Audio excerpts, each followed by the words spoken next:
దేవుని పిల్లలు పోయినటువంటి వారున మనము చక్కగా దేవుని కృపలో దేవుని వాక్యాలను దగ్గరున్నాం. అదేమిటో మీకు కానీ జ్ఞాపకం చేస్తున్నాను. పోయిన వారము మోషే చేతిలో ఉన్నటువంటి కర్ర గురించి వివరించాను. అది చాలా బలహీనమైనటువంటి కర్ర, కానీ దేవుని చేతిలోకి వచ్చిన తర్వాత బలమైనటువంటి కర్రగా మారింది. ఏం చేశాడు అంటే ప్రజలకు ఆహార్తిని తీర్చాడు. ఎర్ర సముద్రాన్ని 2 పాయలు చేశాడు. ఎర్ర సముద్రాన్ని 2 పాయలు చేశాడు. దాహార్తిని తీర్చాడు. కానీ చేతిలో ఏముందంటే గొర్రెలు కాల్చుకోవడానికి ఒక వంతె కర్ర మాత్రమే ఉంది. ఆ వంతె కర్ర అద్భుతాలను చేయగలిగింది. మనం అనుకుంటున్నాం, నేను బలహీనురాలని, నేనేం చేస్తాను ఆ దేవునికి అని నువ్వు అనుకోవచ్చు. కానీ నువ్వు ఎంత బలహీనురాలో, ఎంత బలహీనుడవో దేవుని చేతిలో ఉంటే అంత గొప్ప అద్భుతాలను దేవుడు మీ ద్వారా జరిగించగలరు. దేవునికి స్తోత్రము.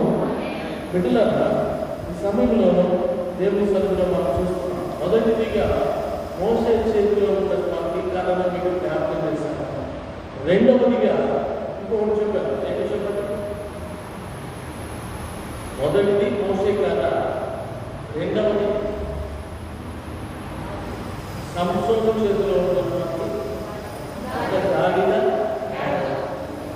సంసోను చేతిలో ఉన్న గాడిద దవడ ఏం చేసింది?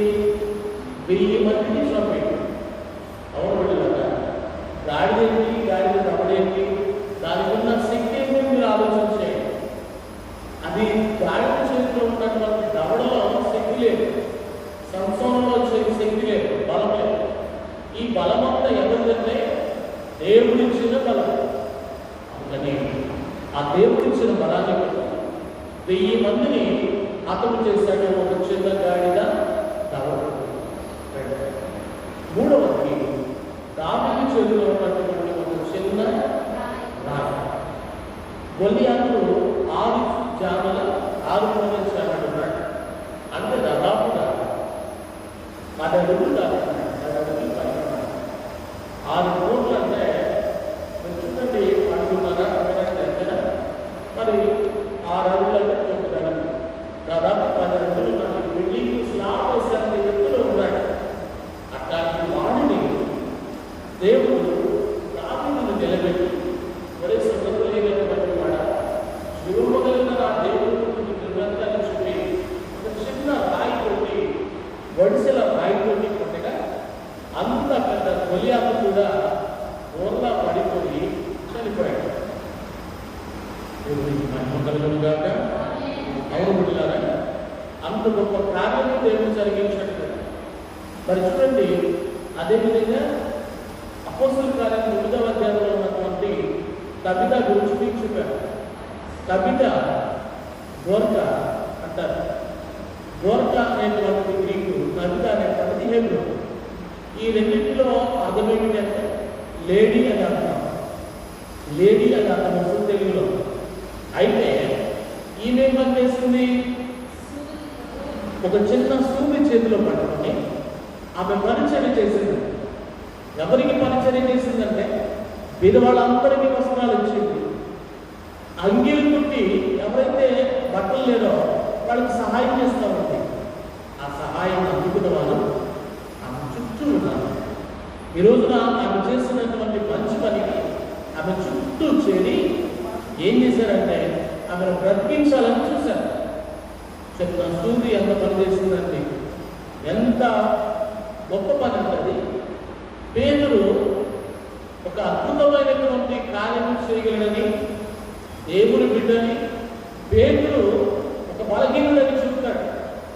ఆయన ఆరోహణమైనప్పుడు ఏం చెప్పాడంటే, సమస్త ప్రజలకు మీరు ఏం చెప్పాలా? సువార్తను చెప్పాలి. సమస్త భూజనులకు మీరు సువార్త అందించాలన్నాడు. అంతేకాకుండా దేవుని బిడ్డలారా, ఆయన చెప్పినటువంటి మాట ఏంటంటే, శిష్యులు కొంచెం నిర్లక్ష్య ధోరణి అవలంబించుకుంటారు. మేము ఈ ప్రపంచంలో ఎలాగలం అని అనుకుని ఉండవచ్చు. అప్పుడు ఏం చేశారంటే, అప్పుడు ఎప్పుడైతే దేవుడి వాక్యం ప్రబలుతా ఉందో అక్కడక్కడే సంఘాలు కట్టడానికి కాదు మీరు, ఇంకా దేశాలకు వెళ్ళిపోయి సంఘాలు కట్టాలి మీరని చెప్పి వారందరినీ చల్లా చెల్లి చేశాడు దేవుడి. కాబట్టి తోమా ఇండియాకి వచ్చాడు, శిష్యులు అనేక దేశాల్లో సువార్తను ప్రకటించారు. ఇలాగూ వారు చెదిరిపోయి సువార్తను నలుదిక్కులకి తీసుకువెళ్ళారు. ఆ సువార్త ఈరోజు మనం కూడా వింటున్నామంటే అది దేవుని యొక్క మహాత్మని మర్చిపోదు. అవును బిడ్డలారా, దేవుని యొక్క కార్యాలు అలా ఉంటాయి. అంతేకాకుండా బైబిల్లో మనం చూస్తున్నప్పుడు మూడవది దావీదు చేతిలో రాయిని చూసాం, గొప్ప అద్భుతం చేసింది. సంసోను చేతిలో దావీదు చూసాం, గొప్ప అద్భుతాన్ని చేసింది. మోషే చేతిలో ఉన్న కర్ర గొప్ప అద్భుతాలనే చేసింది. నలుగురిని చూసాం. ఈ రోజున మనం ఇంకా ఆశీర్వాదాలు పొందుకోవడానికి ఇంకొక నలుగురిని మీకు జ్ఞాపకం చేస్తారు. నేను దేవుడు బిడ్డలారా, ఈ సమయంలో ముందుగా దేవుడి సన్నిధిలో మనం చూస్తున్నప్పుడు లాబాను ఇల్లు దీవించబడింది. ఎవరిల్లు? లాబాను ఇల్లు ఆశీర్వదించబడింది. దేవుడు పోవడం వల్ల అంటే యాకోబు వాళ్ళ ఇంటికి పోవడం వల్ల. యాకోబు ఎందుకు పోయాడు అంటే 20 సంవత్సరాలు గుండికి చేశాడు, 20 సంవత్సరాలు గొర్రెలు కాశాడు, 20 సంవత్సరాలు కష్టపడ్డాడు. ఈ కష్టం ఎందుకు పడుతున్నాడంటే అతను యాకోబు అంటేనే మోసగాడు, పేరులోనే మోసం ఉంది, పేరులోనే మోసం చేసేటువంటి మనస్తత్వం ఉంది. ఎప్పుడైతే ఆ మనస్తత్వం ఉందో ఆ యాకోబులో ఆ మనస్తత్వాన్ని బట్టి దేవుడు ఏం చేశాడంటే యాకోబు కూడా పట్టినట్టాడు. ఎలాగంటే లాభాలు ఏం చేశాడంటే ఆయన ఇష్టపడినటువంటి రాహేలు అయితే ఈ రిచ్ చేసేది ఎవరిని? లేయాని చేశాడు. లేయాకి జబ్బు ఉంది, పుస్తకాలు జబ్బు ఉంది. చూడండి, ఎవరు ఏ గుంత తీస్తారో ఆ గుంతలోనే పడతారని పరిగణిస్తూ ఉంది. దేవుడు ఎప్పుడు విగ్రహింపబడడు. దేవుడు ఎప్పుడు కూడా ఏ పంట మనం విత్తుతామో ఆ పంటనే కోస్తామని చెప్తాడు గలతీ పత్రికలో. అవును బిడ్డలారా, ఈ దినాల్లో మనం మంచి ఆశీర్వాదాలు కావాలంటే మంచి ఆశీర్వాదాలే వస్తాయి. అందును బట్టే మనం ఇక్కడ బైబిల్లో చూడగలం. 20 సంవత్సరాల తర్వాత నిజమైన ఆశీర్వాదాలు యాకోబు పొందుకున్నాడండి. నిజమైన యాకోబు అంటాడు, యాకోబు పత్రికలోనే అంటాడు. యాకోబు పత్రికలో నూతన నిబంధనలో రాస్తాడు. యాకోబు రాస్తూ మగశ్రీ గలవాడే దేవునితో పోరాడాడంటే ఎవరు? యాకోబు. ఈరోజు మనం అంటే కదా, మగశ్రీ గలవాళ్ళం మేము మగాళ్ళమే అని చెప్పి గొప్పలు చెప్పుకుంటారు మనవాళ్ళు. దేనిలో మనకనం? దేవుని మీద పోరాటంలో మనకనం కాదు. దేవుని మీద ప్రార్థన చేసి ఆరాధించి కన్నీరు కార్చి దేవుని నిలబెట్టడంలో నీ మనసుని కావాలి. అంతేగాని మేము పెద్ద మగోళ్ళం, పెద్ద మనగాళ్ళం అనుకుంటే ప్రభు దగ్గర పనికిరాదని చెప్తున్నాను. అవును బిడ్డలారా, యాకోబు అతని జీవితంలో ముందు అదే ఆలోచన.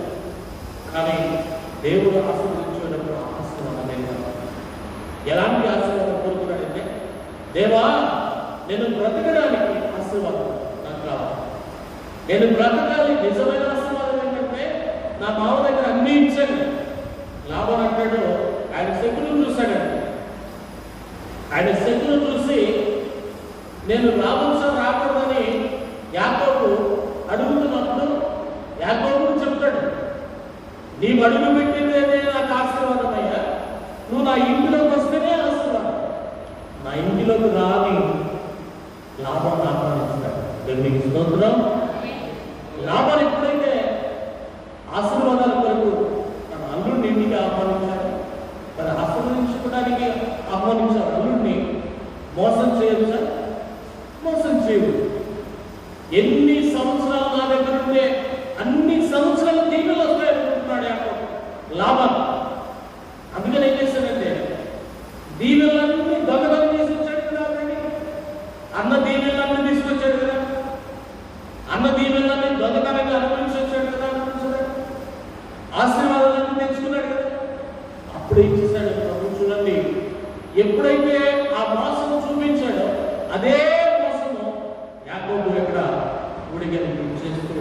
బానిస బ్రతుకుతూ జీవిస్తున్నాడు. అవును కదా, లాభపడుతున్నాడు, యాకోబు కష్టపడుతున్నాడు.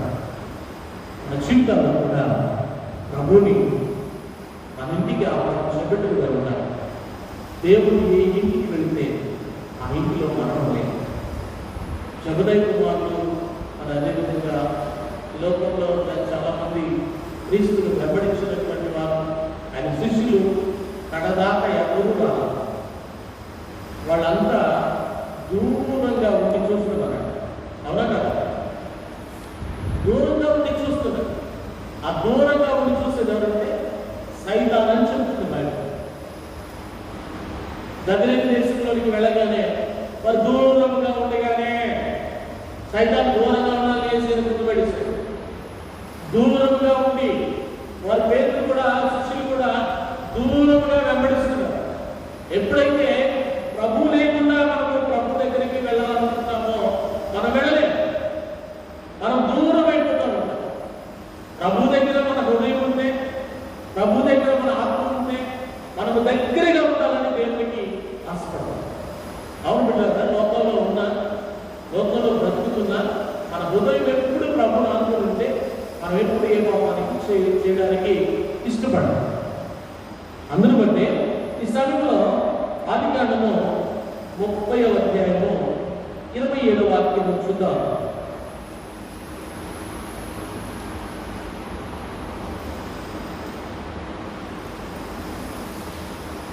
అందుకు లాబాను అతనిని చూసి, నీ కటాక్షము నా మీద ఉన్న యెడల నా మాట వినుము, నిన్ను బట్టి యెహోవా నన్ను ఆశీర్వదించునని శకునము చూసి తెలుసుకొంటిని. ఆమేన్. ఏం ఆశీర్వదించాడంటే మన దేవుడు? అప్పటి వరకు లాబానిలో ఆశీర్వాదాలు లేవు. అప్పటి వరకు లాబానిలో ఎలాంటి దీవెనలు లేవు.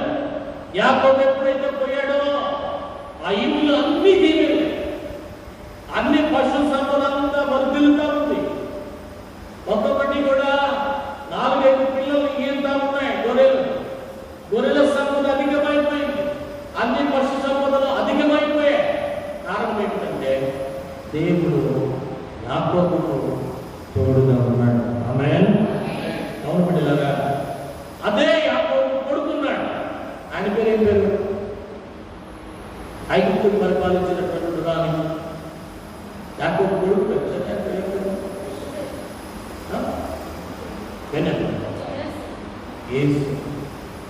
ఏసేపు. చూడండి, యాకోబు పోతే లాబానికి ఇంటి నిండా ఆశీర్వాదాలు వచ్చాయి. ఏసేపు ఐగుప్తుకి వెళ్ళాడు. ముందు బానిసగా కొనబడ్డాడు, బానిస బ్రతుకు చేశాడు. అంటే జీతగాడు పని చేశాడు. ఆ జీతగాడి పనిలో నుంచి మరలా కలభావాలను చెబుతున్న కారణం చేత ఆయన తీసుకెళ్లారు, చెరసాల్లో వేశారు.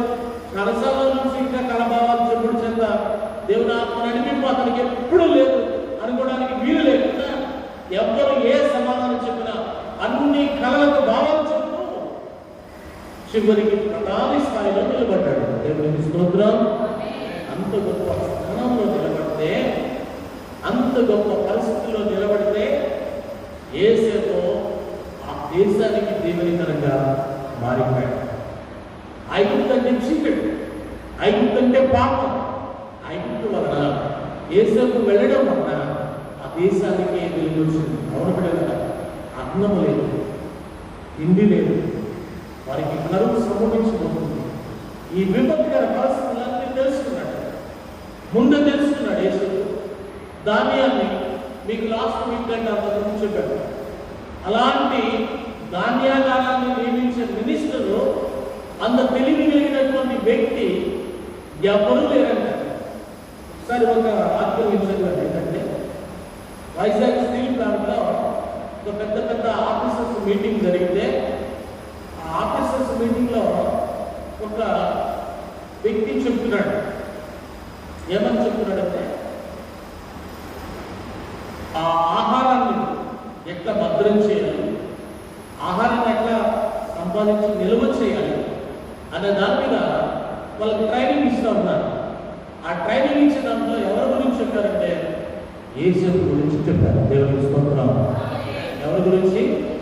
ఎందుకంటే ఆయన అంత జనానికి, ఒక దేశానికి సరిపడ కరువు వచ్చినా కానీ ఒక దేశానికి సరిపడ సంపదను, ఆస్తిని, లేకపోతే ధాన్యాన్ని సమకూర్చి పెట్టుకున్నాడు. అన్ని దేశాలను కూడా యేసేపు ఉన్న దేశానికి వెళ్ళి ధాన్యం కొనుక్కునే పరిస్థితికి వచ్చింది. అవును బిడ్డలారా, అది దేవుని ఆశీర్వాదాన్ని తీసుకుంటుంది కనుక ఆ ఇల్లు దీవించుకోండి. చూద్దాం వాక్యం చూడండి. దేవుని వాక్యము అదే అధ్యాయం 39వ అధ్యాయం 39:5 వాక్యం చూద్దాం.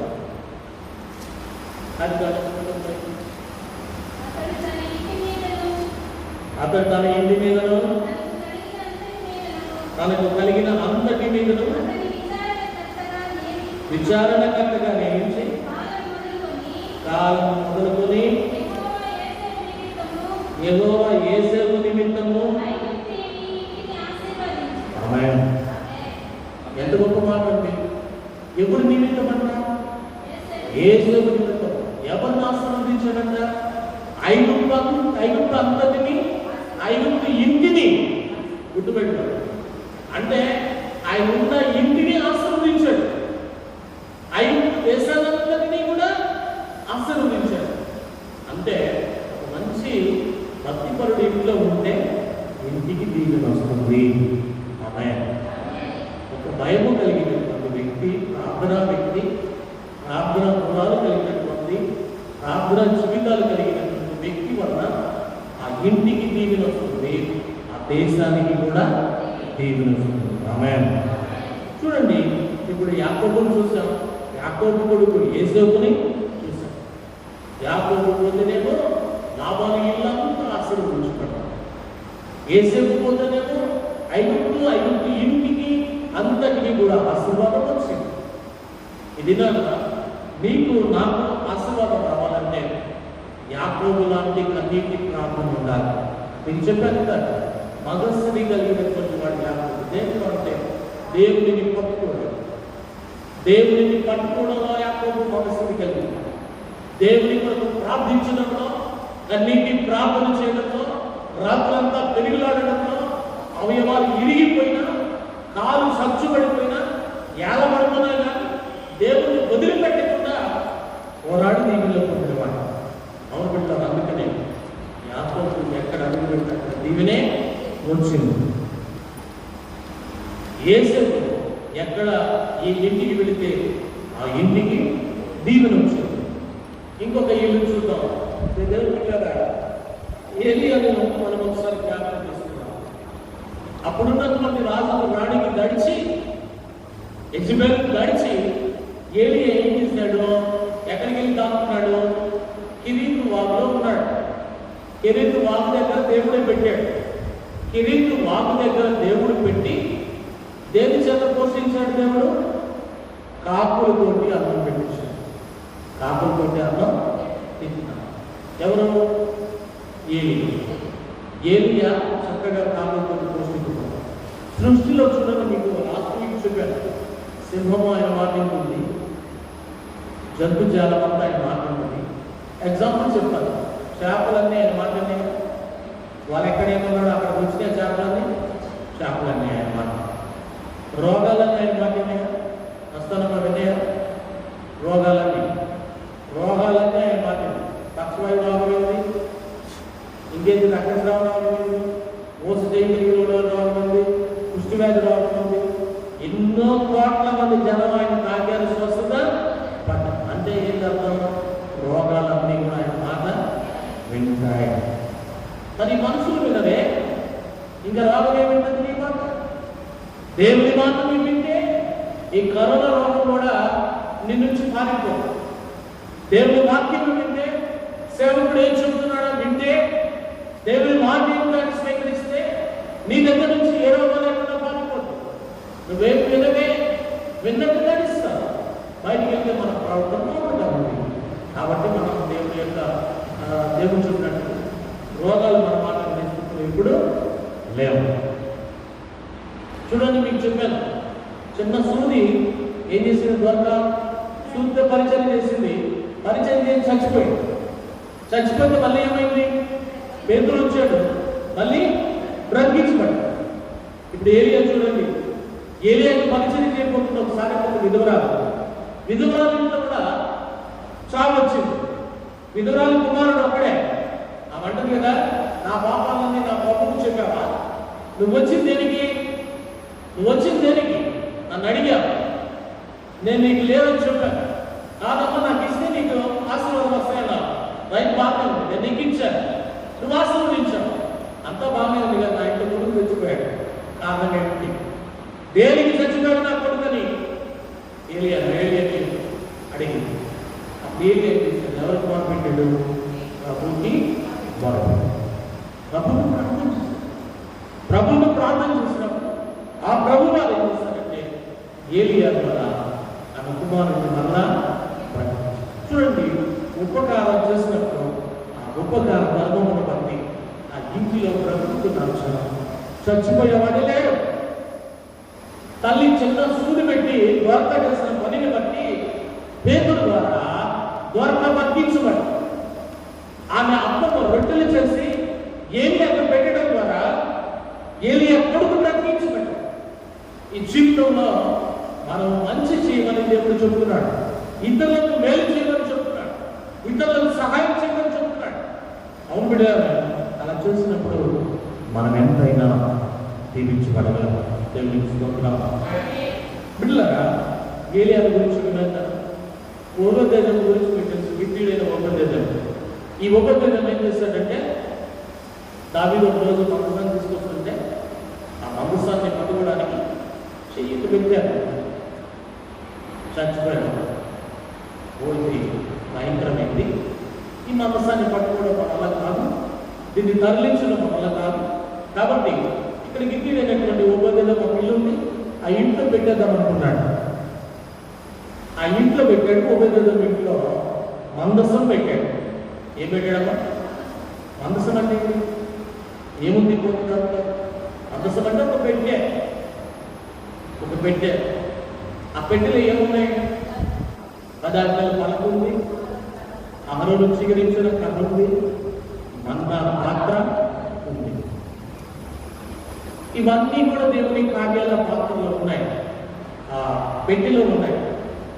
ఏ కార్యాలైతే ఆ పెట్టెలో ఉన్నాయో దేవుని కార్యాలైతే, మనుషుల కార్యాలు గుర్తులు, దేవుని యొక్క కార్యాలు మన ఇంట్లో కూడా. ఆ కార్యాలే ఇతరులకు మేలు చేసేటువంటి, ఇతరులను ఆదరించేటువంటి, ఇతరుల కొరకు ప్రార్థించేటువంటి ఈ కార్యాలు మన ఇంట్లో కూడా ఉంటే మనము దీవించబడతాం. ఓబేదెదోము వీళ్ళు దీవించబడింది కదా, ఓబేదెదోము వీళ్ళు ఆశీర్వదించబడింది కదా. ఆ ప్రాంతంలో ఎప్పుడు కూడా అంతటి ధనికుడు లేడు. జస్ట్ అంత 3 నెలల్లోనే. ఆమేన్. ఎన్ని నెలలు? 3 నెలలు. కానీ మోసం చేశాడు యాకోబు. తన అన్నని మోసం చేశాడు. తన యొక్క ఆశీర్వాదాన్ని కాని ఆశీర్వాదాలు తీసుకున్నాడు. పారిపోయాడే. 20 సంవత్సరాలు కష్టపడ్డాడు. గుర్తుపెట్టు, దేవుడు ఆశీర్వదిస్తాడు, ప్రతి వారిని ఆశీర్వదిస్తాడు. మీ ప్రవర్తనను బట్టి, మీ క్రియలను బట్టి, మీ పరిస్థితులను బట్టి దేవుని ఆశీర్వాదాలు ఉంటాయి. కానీ దేవుని ఆశీర్వాదాలు ఎప్పుడు ఎక్కడ మనల్ని విడిచిపోనే పో. ఈరోజు సంఘంలో అనేక మంది పడిపోతున్నారు, అనేక మంది దేవునికి దూరం అయిపోతున్నారు, అనేక మంది దేవుని ఎరుగుకుండా జీవిస్తున్నారు. అలా ఉండకూడదు బిడ్డలారా. మనం అలా ఉంటే దిగించుకోవడమని కూడా ఈ వార్తను సెలవిస్తాం.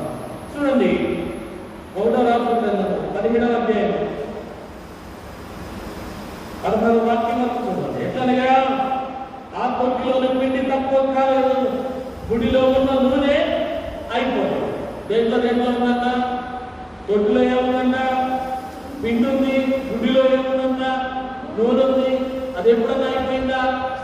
తింటున్నారు కదా, తింటే తరగాలి కదండి. తింటున్నప్పుడు అయిపోవాలి కదా. మీ ఇంట్లో మన వంట పెద్దలు సాగుతారు, తింటే ఊరకు తింటే కూర్చుంటే ఏమవుతుందా? వంటలైనా కరిగిపోతుంది. మరి ఇంట్లో కరిగిపోవట్లేదే, ఇంట్లో కరిగిపోవట్లేదే. కారణం ఏమిటి? గుడ్డిలో నూనె అయిపోవట్లా, తొట్టిలో పిండి అయిపోవట్లా. అంటే ఆ దేవుని దీవెనలు ఏలియా ద్వారా అనుభవించాను. ఆమేన్. రోజున వెళ్ళారా మీరు ముగ్గురు జ్ఞాపకం చేస్తారు. 4వ వాడు ఉపదేశము. మొదటి వాడు ఎవరో చెప్పండి? లాభం. యాకోబు ఇంటికి వెళ్తే లాభాలు ఇల్లంతా దీపించబడ్డారు. రెండవ వాడు యేసేపు, తన కొడుకు అయినటువంటి యాకోబు కొడుకు అయినటువంటి యేసేపు. చిన్నవాడు ఐగుప్తు దేశానికి వెళితే ఐగుప్తు దేశం అంతా దీపించబడింది. ఐగుప్తు ఇల్లంతా కూడా దీపించబడింది. మూడోవాడు ఏలియా, సారేపట్టు వెళ్ళాడు. సారేపట్టులో ఎదురు ఇల్లు దీవించబడింది. పరిచర్య చేసిన కారణం చేత ఆ ఇంట్లో కుమారుడు బ్రతికించబడ్డాడు. 4వది ఉపదేశం. ఉపదేశం ఇంటిలోకి దేవుని మనస్సు వచ్చిన కారణం చేత ఆ ఇల్లంతా కూడా దీవించబడింది. మనము కూడా ప్రభువుని మనస్ఫూర్తిగా నమ్మి, దేవా నువ్వు మా ఇంటికి రా అని ఆయన పిలుచుకుంటే, ఆయన ఆరాధనలో మీ అనుదిన ఆరాధనలో దేవుడిని స్మరణకు తెచ్చుకుంటే దేవుడు తప్పకుండా మీ ఇంటికి వస్తాడు, మిమ్మల్ని దీపిస్తాడు. అవును, లోకంలో సృష్టి అంత సముద్రమైన మాట, సూర్యుడు చంద్రుడు నక్షత్రాలు ఒక రాత్రంతా నిలిచిపోయి దేవుని మాట విన్నాడు. సింహము ఆయన మాట విన్నాడు. దానియేలు బోధలో ఉన్నప్పుడు దానియేలుకి ఎలాంటి హాని సంభావం చేయలేదు. ఎందుకు అంటే ఆయన మాట విన్నాయి. సృష్టి అంతా ఆయన మాట వింటుంది. చేపలు ఆయన మాట విన్నాయి, పక్షులు ఆయన మాట విన్నాయి, కాకి ఆయన మాట విన్నాయి. ఈ లోకంలో అన్ని ఆయన మాట వింటున్నాయి. దయ్యాలు కూడా ఆయన మాట విన్నాయి. మనుషులు ఒక్కళ్ళే దేవుని వ్యతిరేకిస్తూ ఈ లోకంలో బ్రతుకుతున్నారు. ఆ బ్రతుకు వ్యర్థము, అది ఎప్పుడైనా నాశనకరం. కాబట్టి రాకడ సమయంలో మనం ఎంతబడి బిడ్డలుగా, గొప్ప కుటుంబాలుగా, గొప్ప దీవెనలు మనం నడవాలని, ప్రభు యొక్క సన్నిధిలో మనం పరిశుద్ధులుగా ఉంటూ దీవించుకోవాలని ఈరోజు జ్ఞాపకం చేస్తున్నాం. చివరిగా 4 యాకోబును బట్టి లాభాలు కుటుంబం దీవించుకోవాలి, యేసేపును బట్టి ఐగుప్తు దేశం దీవించబడ్డది, ఏలియాను బట్టి సారేపట్టు విధవరాలను దీవించబడి, మందసమును బట్టి ఉపదేశం ఇల్లు దీవించబడ్డది. మీ కుటుంబాలలో కూడా యేసయ్యను మీ ఇంటికి ఆహ్వానించండి. మీ బిడ్డల కొరకు, మీ కొరకు ప్రార్థిస్తూ, దేవా మా ఇంటికి రమ్మని దేవుడిని పిలువండి. దేవుడు ఆశీర్వదిస్తాడు. దేవుడు మిమ్మల్ని దీవిస్తాడు. సంఘటనలో కుటుంబాలకు మీకు దేవుడు దయచేసి దీవించుగా ప్రార్థించుకున్నాం. కృపగలిగిన మనుషులుగా మీ పాదాలకు మోసే చేతిలో బలహీనమైన ఉంటుందండి. బలమైన ప్రార్థన చేస్తుంది. ఎర్ర సముద్రాన్ని 2 పాయలు చేసింది. జీవ జలాల నుంచి ఇజ్రాయేల్ ప్రజలను దాహాన్ని పెంచింది. ఇదిగో తండ్రి, దావీదు చేతిలో చిన్న రాయి ఉంది. గొలియాతును సైతము పడగొట్టి, ఇదిగో తండ్రి, గొప్ప విజయాన్ని ఇజ్రాయేల్ ప్రజలకు ఇచ్చిన దేవుడుగా చిన్న రాయిలో అద్భుతాలు చేశారు. అదేవిధంగా తండ్రి, సంవత్సరం చేతిలో గాడిద దవడ ఉంది. ఆ దవడను బట్టినైనా 1000 మంది చంపగలిగినటువంటి గొప్ప శక్తినిచ్చినటువంటి ఆ గొప్ప దేవుడు ఉంటుంది. ఆమెను బట్టి కొన్నాను. ఇదిగో తండ్రి, దౌర్భక్షులు మేము చూస్తూ ఉన్నాం. చిన్న సూది పరిచర్యలో అవి తిరిగి బ్రతికించబడి ఉన్నది. ఎంత గొప్ప కృప తండ్రి, ఎంత గొప్ప ఆశీర్వాదం. అలాంటి ఆశీర్వాదమే మేము నలుగురిలో చూడగలుగుతున్నాం. ఇదిగో తండ్రి, యాకోబు ద్వారా లాభాల ఇంటికి ఆశీర్వాదం వచ్చాము. యేసేపు ద్వారా ఐగుప్తుకి ఆశీర్వాదం వచ్చాయి. ఇదిగో తండ్రి, మీ సన్నిధిలోనైనా ఏలియా ద్వారా సారేపట్టు విధవరాలింటికి దీవెనలోంచే సమృద్ధి వచ్చింది. మరణము లేకుండా నీ పరిచర్యను బట్టి దీవించబడింది. ఆ కుటుంబం, ఆ కుమారుడిని బ్రతికించిన దేవుడు అయ్యా. సారేపట్టు ఇంటిలో దుఃఖాన్ని తీసివేసిన తండ్రివి. అలాగే తండ్రి, ఉపదేశంలో ఎప్పుడైతే మందసము 3 నెలలు ఉన్నదో గొప్ప దీవెనిచ్చిన తండ్రి నీకు స్తోత్రం. యాకోబు 20 సంవత్సరాలు కష్టపడినప్పుడు నిజమైన ఆశీర్వాదాలు ఏమైనా మీరు ఎప్పుడైతే రాత్రంతా పనిలాడి మీతో పోరాడి మనస్సునిగా ఇదిగో తండ్రి జీవనం కొరకు పోరాడాడో నిజమైన ఆశీర్వాదం పొందుతున్నాడు. అట్టి కృపని విడిగించారు. అందరి బట్టి నీకు వందనాలు. ఈ స్థలంలో ఉన్న కుటుంబాలను, ఈ స్థలంలో ద్వారా, ఈ సంఘము ద్వారా వింటున్న బిడ్డలను, ఇదిగో తండ్రి ఈ వాక్యంలో చూస్తున్న తల్లిదండ్రుల వింటూ ఆలోచిస్తున్న బిడ్డలను మీరు దీవించండి, ఆశీర్వదించండి. మీ మెండుని దీవించండి. కరోనా కొరకు ప్రార్థిస్తున్నాము. దుర్పరచండి నాయన. ఈ కరోనా వ్యాధి నుంచి ప్రతి ఒక్కరికి కూడా విడుదల పొందడానికి దయచేయండి. ప్రతి కుటుంబానికి రక్షణ కాపుదల ఉంచండి. ఎవరైతే వ్యాధిని పడి ఈ వ్యాధిగ్రస్తులుగా తండ్రి దిగులుతో ఆ వేదనతో ఉన్నారో ఆ కుటుంబాలన్నిటికీ నెమ్మది సమాధానం పెట్టమని మీ అద్భుత కార్యములను తండ్రి వాటిలో జరిపించుకున్నాను. నేను ఇప్పటికైనా గుర్తెరిగి ఆరాధించగా పరచుకున్నాను. ఈ దినదీవుల సంఘానికి బిడ్డగా ప్రోత్సహించుకున్నాను. ఏ సై పరిశుద్ధ నామములో ఈ మనోహరం ప్రార్థిస్తున్నాను.